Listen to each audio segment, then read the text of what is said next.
오늘은 세 단계, 세 종류의 믿음에 관해서 함께 말씀을 드리겠습니다. 지난 15일은 광복 80주년을 맞는 날이었습니다. 과거 일본 제국주의는 중국, 러시아, 우리나라뿐만 아니라 인도차이나 동남아 등 영토를 확장하고 식민지화에 힘썼어요.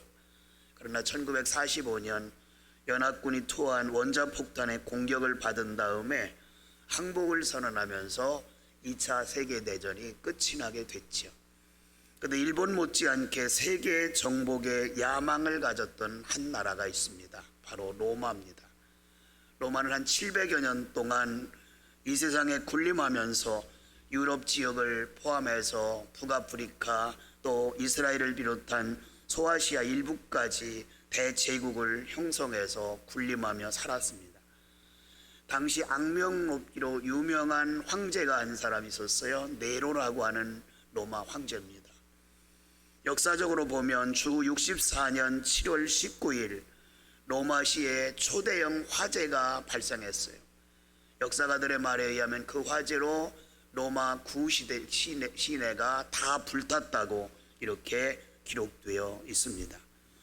이런 화재가 발생한 다음에 로마 전체에 영향이 미쳐서 민심이 요동친 만큼 충격적이고 참담한 사건이었다고 역사는 기록을 남기고 있습니다. 도시 전체가 잿더미가 된 상황을 지켜보던 로마 시민들의 민심이 요동치는 것은 분명하겠죠. 대형 화재 발생 후 며칠이 지나자 로마 시민들 사이에 한 루머가 퍼지기 시작했습니다. 그것은 당시 악명 높은 네로 황제가 술에 취해서 자신의 흥을 돋구기 위해서 스스로 불을 질렀다는 그런 루머였습니다. 그러한 루머가 퍼져나가자 네로는 정치적으로 불리하다는 작용을 이제 할 것을 염려한 나머지 이 소문을 잠재우기 위한 방안을 모색하면서 민심이 더 크게 요동치는 것을 이제 방지하기 위해서 희생양을 찾기 시작했습니다. 그 희생양이 로마 전국에 걸쳐서 신앙생활하고 있는 그리스도예요. 그리스도인들을 희생양으로 삼았어요. 네로는 이렇게 생각했습니다. 로마 정부에 반항을 하는 그리스도인들이 로마 정부에 대해서 불만을 가지고 화재를 방화를 했다는 거예요. 그래서 네로 황제가 로마 전역에 그리스도인 체포 명령을 내리게 됐어요. 그때부터 로마 여기저기서 피비린내 나는 그리스도인들이 처형당하는 일들이 일어나기 시작했습니다. 기독교인들은 박해를 피하기 위해서 카타콤이라는 동굴에 모여 살고, 동굴에 살기가 여유치 않으면 피난 가서 이웃나라로 도망가서 자유롭게 신앙생활하는 쪽을 선택했습니다. 그러한 모습을 바라보면서 모든 것을 잘 알고 있던 당시의 사도 베드로가 그 피난 다니면서 살고 있는 그리스도인들을 격려하며 그들에게 신앙적 도움을 주고자 기록한 것이 베드로 전후서예요. 오늘 본문 1절에 보면 이 편지를 누구를 위해 기록했는지 상세히 기록되어 있지요. 1절을 보십시다. 예수 그리스도의 사도 베드로는 본도, 갈라디아, 갑바도기아, 아시아 외 비두니아에 흩어진 나그네를 위해서 이 베드로 전후서를 기록했다고 하고 있어요.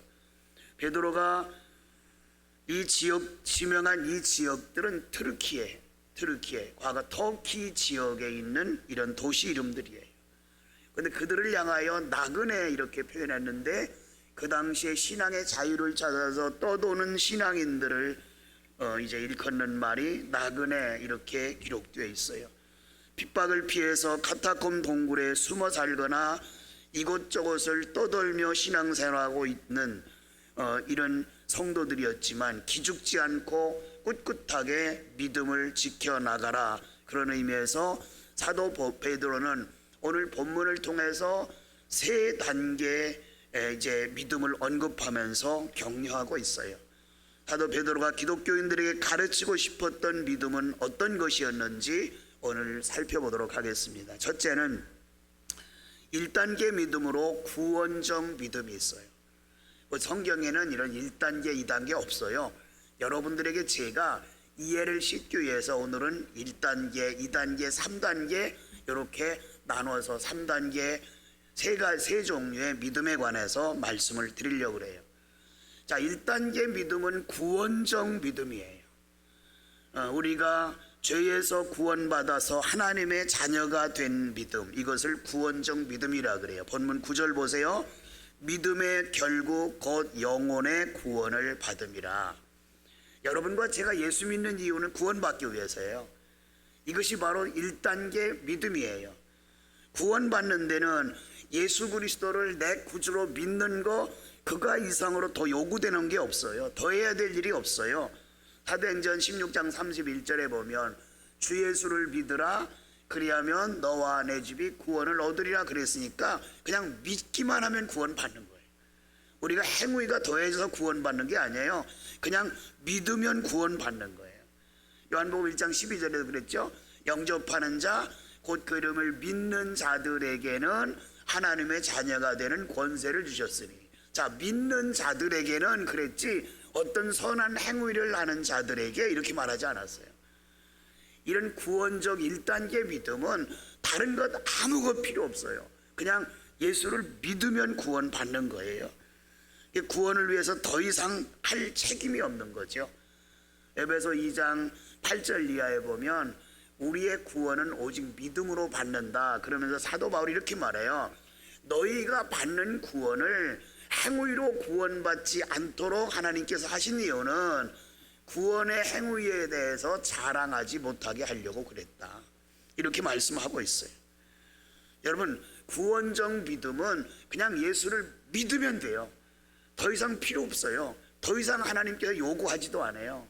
그런데 이 구원적 믿음이라고 하는 것은 구원에 대한 확신을 갖느냐 아니면 의심도 조금 하고 있느냐의 차이뿐이지, 이 구원적 믿음은 예수를 믿으면 누구나 구원받아요. 예를 들어 이런 거예요. 제가 어렸을 때 저같이 좀 예쁘게 생긴 아들 있잖아요. 아이들. 그러면 이 아이들을 좀 엄마들이 놀리려고, 야야야 너 있잖아, 네 엄마가 안 낳았어. 저 다리 밑에서 주워왔어. 그 말 많이 들으셨나요? 다리 밑에 주워왔어. 그런데 이 아줌마를 만나도 그 얘기하고 저 아줌마를 만나도 그거 얘기해요. 이 아이가 자꾸 커가면서 생각하면서, 야 진짜 우리 엄마가 내 엄마가 아닌가? 그리고 이 엄마들이 다리 밑에서 주워왔다는 다리와 이 아이가 생각하는 다리는 다른 거예요. 이 아이가 생각하는 다리는 사람들이 건너다니고 자동차가 건너다니는 이런 교량 다리를 생각한 거고요. 어른들이 이야기한 다리는 엄마 다리 말한 거거든요. 그 다리 밑에서 주워왔다는 거, 이 아이는 의심이 가기 시작하는 거예요. 그런데 여러분 보세요. 이 아이가 성장하면서 내 엄마가 아닌 것 같다는 의심이 생겼다고 엄마가 아닐까요, 길까요? 그래도 엄마예요. 그 아이가 의심할 뿐이에요. 구원의 확신을 가지고 예수 그리스도를 믿음으로 내가 구원받았다 이렇게 100% 확신을 갖는 사람도 구원받는 거고, 내가 구원받았나 안 받았나 이렇게 헷갈리고 왔다 갔다 하는 사람도 구원받은 거예요. 믿습니까? 그 확신의 문제지 구원의 문제는 아니에요. 이렇게 1단계 구원적 믿음은 예수 그리스도를 영접한 모든 사람들이 구원을 받는 거예요. 그 다음에 구원적 믿음은 차별이 없어요. 우리가 신앙생활 하다 보면 식을 때도 있고 더 뜨거울 때도 있잖아요. 그런데 식었다고 천국에서 멀어지고 구원에서 떨어지고 이런 게 아니에요. 한 번 구원받으면 차별이 없어요. 식든지 뜨겁든지 문제가 없어요. 그리고 구원적 믿음은 일회성이에요. 한 번 딱 예수 믿고 구원받으면 이것으로 천국 가는 그때까지 100% 보장돼요. 이것이 구원적인 믿음이에요. 이런 믿음의 모든 것을 설명하면서 오늘 10절에 9절에 결론적인 말을 해요. 우리가 믿는 것은 그 결과적으로 영혼 구원을 받음이다. 이것이 1단계 구원의 믿음. 그러면 이 자리에 계신 여러분과 저는 믿음의 정도는 제가 차이가 있을 수 있다 그랬어요. 그런데 예수 그리스도를 구주로 믿죠. 그러면 우린 다 100% 구원 받은 거예요. 믿습니까? 요 믿음에 대해서 흔들리지 마요. 구원을 받고 나서 가끔 내가 절제할 수 없어서 술도 마실 때도 있고 담배도 필 때도 있고 바르게 살지 못할 때도 있다. 그러면 내 구원 뺏길까? 아니에요. 그와는 상관이 없어요. 구원은 행위에 있다 그랬어요? 없다 그랬어요? 행위에 없어요. 1%도 없어요. 오직 예수님 믿으면 돼요. 우리의 행위가 조금 서툴러도 부족해도 구원받는 데는 문제가 없어요. 예수 믿으면. 요게 1단계 믿음, 구원의 믿음. 두 번째 믿음은 종교적 믿음이에요. 종교적 믿음. 이 종교적 믿음은 특징이 두 가지예요. 하나는 이해해야 믿어져요. 두 번째는 봐야 믿어져요. 이해되지 않으면 안 믿으려고 그래요. 그래서 많은 사람들이 설교를 은혜로 받아들이는 것이 아니라 이해하려고 애를 써요. 아, 목사님 오늘 설교하는 걸 내가 이해해야 되는데 이해가 되면 은혜 받았다고 생각하는 거예요. 이것이 바로 종교적 믿음이에요. 저는 교회 안에서 이 종교적 믿음을 가진 사람이 제일로 많다 이렇게 생각하는 사람이에요. 이건 제 생각이라 그랬어요. 종교적 믿음을 가진 사람이 교회 안에 제일 많아요. 그러면 분별하는 방법이 있어요. 종교적 믿음과 이 다음에 마지막에 말씀드린 경건한 믿음은 모습은 비슷해요. 이 사람이 경건한 신앙을 가졌는지 종교적 믿음을 가졌는지 외모로 봐서는 몰라요. 그래서 분별하는 한 가지 방법이 있습니다. 뭐냐면 종교적 믿음을 가진 사람은 모든 것이 중심이 나예요. 모든 것이 중심이 나예요. 그런데 이따 말씀드린 세 번째 단계 믿음, 경건한 믿음을 가진 사람은 모든 것이 중심이 하나님이에요. 설명을 드릴게요. 우리 아이가, 애들은 다 컸으니까 우리 아이가 예를 들어서 말을 한 거예요. 고등학교 3학년이에요. 실력이 조금 부족해요. 서울의 스카이 대학에 꼭 가야 되는데 실력이 부족해. 그래서 오늘부터 작전 기도를 하는 거예요. 누구를 위해서? 고3 대 아이를 위해서 작전 기도해요.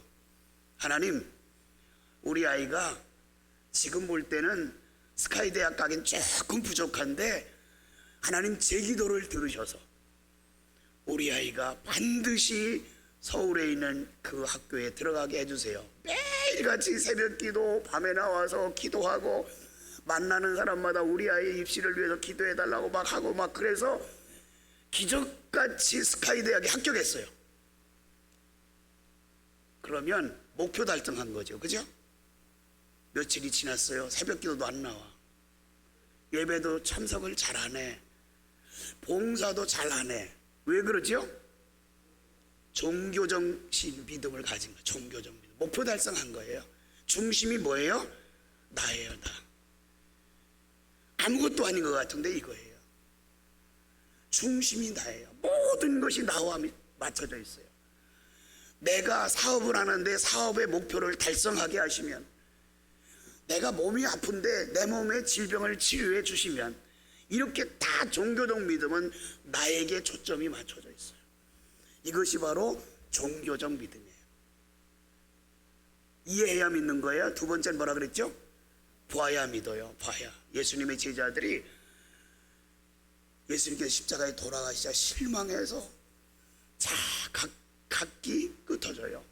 그런데 부활하신 예수님께서 제자들에게 나타나신 거예요. 제자들이 예수님을 보고 나서 깜짝 놀래요.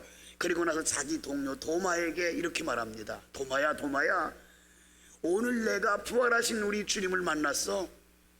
그랬더니 도마가 뭐라고 말하죠? 그냥 웃기는 소리 하지 마.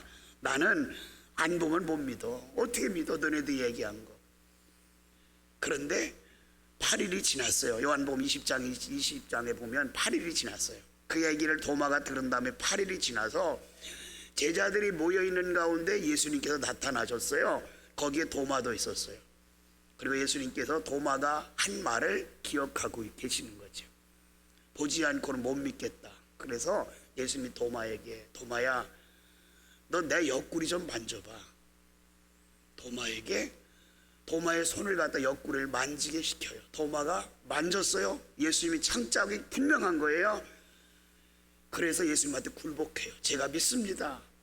그랬더니 예수님께서 요한복음 20장 29절에 뭐라 그래요? 도마야, 보고 믿는 것보다 보지 않고 믿는 자가 더 복돼. 이해 가세요? 보고 믿고자, 이 말은 종교적인 믿음을 가진 자예요.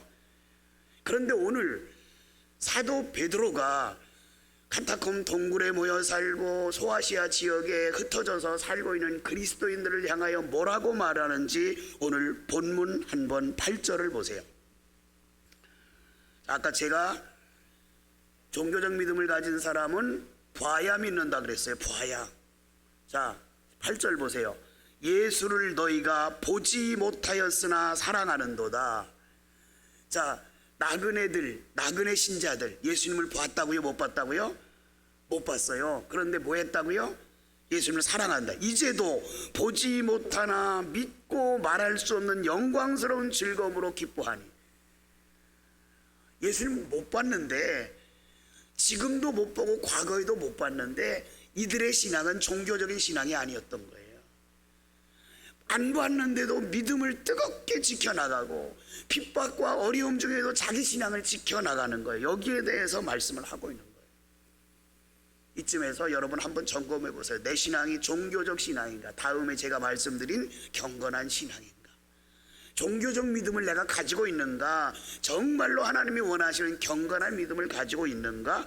이거를 한번 생각해 봐야 돼요. 종교적 믿음을 가진 사람을 또 하나를 예를 들면 말이 앞서요. 물론 신앙생활은 말로 해요. 말로 찬송하고 말로 전도하고 말로 기도하고 신앙생활은 말로 해요. 그런데 말만 앞서면 안 돼요. 우리가 신앙생활하면서 그런 사람 참 많아요. 말만 들으면 신앙 으뜸이야. 우리 성도들 가운데도 있어요. 신앙 정말 말만 들으면 야, 정말 예수님께서 말씀하신 대로 이 산을 명하여 저 바다에 던질 만큼 믿음이 있어. 말만 들으면. 그런데 말만 앞서면 그것이 바로 종교적 믿음을 가진 사람이에요. 이사야 선지자가 이렇게 말해요. 이사야 29장 13절에 주께서 이르시되 내 백성이 입술로는 나를 가까이하며 입술로는 나를 공경하나 그들의 마음은 내게서 멀어졌도다. 이게 종교적 믿음을 가진 사람이에요. 입술로, 말은 앞서요. 말만 들으면 신앙생활 기가 막히게 잘하는 것 같아요. 그러나 분명한 것은 하나님을 사랑하지 않기 때문에 하나님께서 주신 말씀, 명령 힘들고 어려우면 안 지키는 거예요. 하나님의 명령 안 지키는 거예요. 안 따르는 거예요. 왜? 힘들다고. 이것이 바로 종교적 믿음을 가진 사람의 특징이에요. 마지막 세 번째 단계, 세 번째는 경건한 믿음이에요. 사도 베드로가 지금 흩어져 있고 신앙을 지키기 위해서 여기저기 떠돌아다니는 성도들을 칭찬한 믿음이 바로 이 경건한 믿음이에요. 이 경건한 믿음, 바로 예수 그리스도가 바라는 믿음이고, 이 경건한 믿음은 언제 완성되느냐? 예수 그리스도가 재림하실 때 완성돼요. 경건한 믿음은 진행형이에요. 현재 진행형. 지금도 경건한 믿음을 가져야 되고, 그 경건한 믿음이 언제 완성된다고요? 예수 그리스도가 재림하시는 날 완성이 되는 거예요. 5절 보세요. 본문 5절 보세요. 너희는 말세에 나타내기로 예비하신 구원을 얻기 위하여. 여기 말세에 나타내기로 예비하신 구원은 예수 그리스도가 재림하심으로 말미암아 완성되는 구원을 말해요.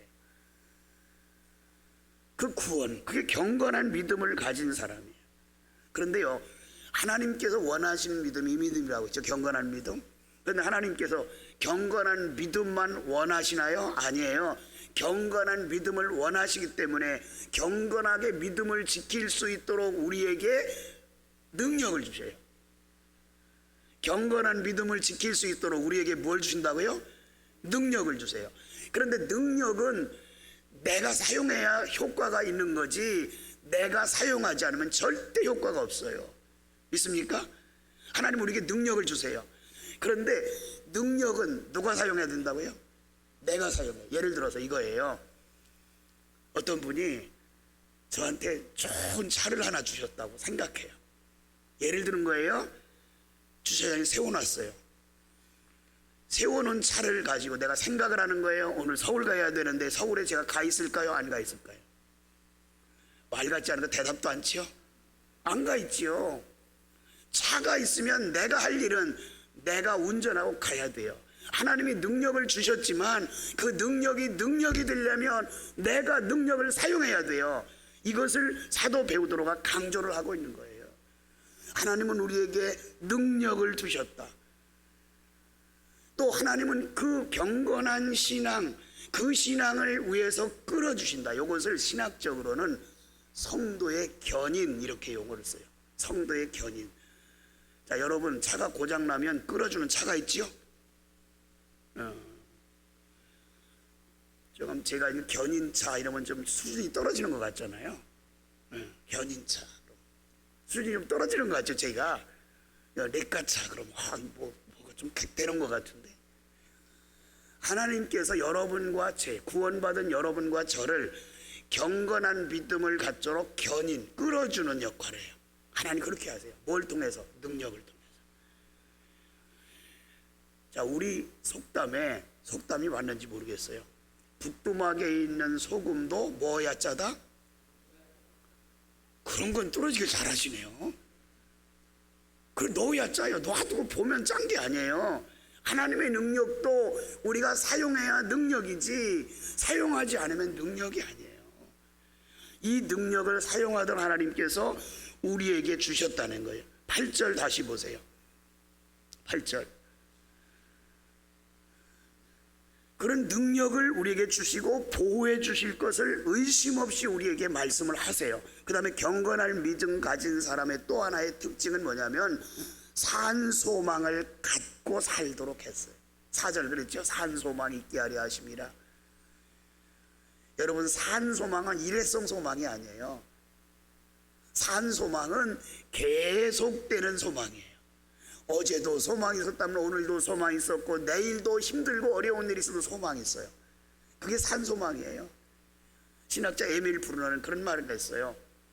허파가 있어야 숨을 쉬듯이 성도에게는 소망이 있어야 믿음을 지킨다. 그래요. 우리에게는 소망이 있어야 돼. 근데 그 소망이 뭐예요? 그 소망이 뭘까요? 천국이에요. 천국.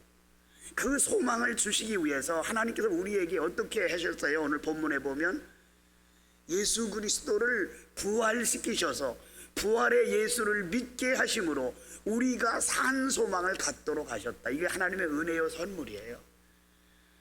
예수 그리스도를 십자가에 죽이신 분도 하나님이시고 예수 그리스도를 십자가에서 부활시키신 분도 하나님이세요. 부활시키셔서 그 부활의 주님을 믿는 자를 천국에 대한 산 소망을 갖고 살게 하셨다. 이것이 오늘 우리에게 주시는 말씀이에요. 다시 한번 결론적으로 중요하기 때문에 한 번 더 말씀드려요. 종교적 믿음과 경건한 믿음은 현상이 비슷하다 그랬어요. 제가 종교적 믿음을 가진 사람도 기도 잘하고 예배생활 잘하고 봉사생활 잘하고, 경건의 믿음을 가진 사람도 똑같아 예배생활, 기도생활, 봉사생활 잘해요. 그런데 차이가 있다 그랬어요. 종교적 믿음을 가진 사람은 중심이 누구라고요? 나예요. 다 나와. 경건의 믿음을 가진 사람은 중심이 누구예요? 하나님이세요. 대표적인 분이 누구냐면 예수님이세요. 죽고 싶지 않았어요. 고통스러우니까 예수님께 겟세마네 동산에 올라가 기도하시죠. 그리고 예수님께서는 경건의 믿음의 모범을 보이신 분이세요. 마지막 기도가 뭐죠? 내 뜻대로 마옵시고. 나는 살고 싶었잖아요. 죽고 싶지 않았잖아요. 십자가를 옮겨달라고까지 했잖아요. 그런데 경건한 믿음의 모델이신 예수님은 내 뜻대로 마옵시고 아버지의 원대로 되기를 원하나이다. 여러분이 그런 신앙을 갖고 살기 바라요. 여러분, 내가 기도 제목을 내가 설정하고 기도하는 것은 내 바람이고 내 뜻이지 하나님의 뜻이 아니에요. 예를 들어서 저는요 국민학교 다닐 때부터 고등학교 다닐 때까지 앞자리에서 두 번째 이상 앉아본 적이 없어요. 대학 들어가니까 얼마나 좋은지, 야, 나 대학 생활이 그렇게 좋은지 몰랐어요. 왜? 대학 들어가니까 자리가 지정이 안 됐잖아요. 그래가지고 뒷자리에 딱 앉아도 누가 앞에 오라는 사람 없어요. 근데 제가 키가 작으니까 초등학교 때부터 고등학교 때까지 두 번째 자리까지만 앉아봤어요. 세 번째에서는 앉지를 못했어요. 그런데 여러분 보세요. 제가 서러우니까 하나님 앞에 밤새 기도하는 거예요. 하나님, 저요 중학교 들어가서는 키가 좀 쏙 크게 해주세요. 그건 누구 바람이에요? 내 바람이에요. 제가 키가 컸을까요? 안 컸을까? 크긴 컸는데 다른 사람에 비례해서 안 컸어요. 저도. 그러니까 또 세 번째 자리에 못 가는 거예요. 그러면 내 욕심대로 안 됐다고 하나님 배신해야 될까요? 아니에요. 하나님께서는 저를 앞자리에 앉힌 이유가 있었더라고요. 공부 열심히 하라고. 이해 안 가시는 것 같은데, 여기 앞자리에 계신 분들은 다 믿음 좋은 분들이에요. 뭐 제가 편단할 때 왜 앞에 오면 집중이 잘 되잖아. 집중이 잘 돼. 그래서 제가 예배 전에 꼭 한 번씩 여러분 인사하게 시키지만, 인사하는 목적은요 이웃 간에 코이노냐 좀 교제를 위하기도 그 목적이 있지만, 또 한 가지는 그때 좀 뒤를 돌아보면서 누가 왔는가 안 왔는가 확인하라는 그 표시예요. 왜? 궁금하잖아, 누가 왔는지 안 왔는지. 그때 인사하면서 쭉 돌아보면서 뒤에 앉아 계신 분 보아요. 그런 의미가 있어요. 자, 보세요 여러분, 내 뜻과 하나님의 뜻은 분명히 달라요. 그런데 안타깝게 종교적인 믿음을 가진 사람은 모든 것이 내 뜻대로 응답돼야 그것이 하나님의 뜻이라고 착각을 하는 거예요. 그러시면 안 돼요. 달라요. 내 뜻과 하나님의 뜻은 달라요.